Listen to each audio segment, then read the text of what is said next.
is Claire in Alexandria, Virginia. Claire, you're on the air. Go ahead, please. Hello, gentlemen, and thank you so much for taking my call. And I have two questions, and the first being wanting to know about your feelings about the intersection between entertainment and politics, like the old saw about D.C. is just a space for unattractive folks that wish they could be in Hollywood.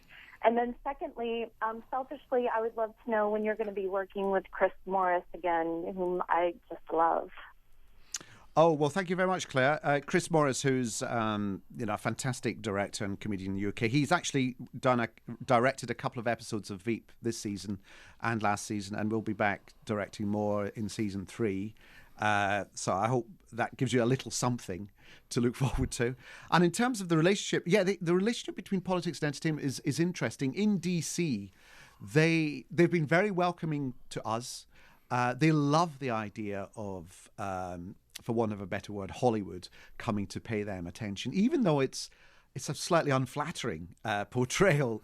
I remember when I was researching the film In the Loop, I spent a lot of time with a very senior member of Joe Biden's team, and this was when Joe Biden was a senator.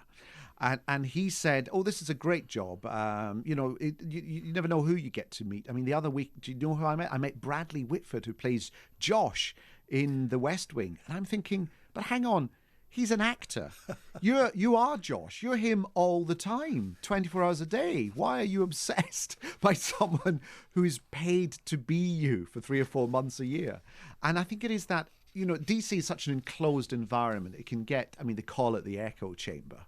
I think it must come as a sense of relief that someone from outside is coming to look at them. And they kind of forget the significance of the job that they're actually doing. I'm supposed to be taking a break, but every time you say something, it leads me to another point. So we'll hold the break for a while, because the point you just made reminds me that in his speech at the White House Correspondents' Dinner last year, President Obama lashed out at New York Times columnist Maureen Dowd for her suggestion that he be more like Michael Douglas in the movie The American President. He said Douglas was president in a fantasy land created by Aaron Sorkin, the writer. If Sorkin's political world is a liberal fantasy, how would you describe the world you've created in your shows and films? It's less of a fantasy, I have to say. It is more of a reality. I don't know how liberal it is, but I'm hoping that it's an honest exaggeration of what actually happens.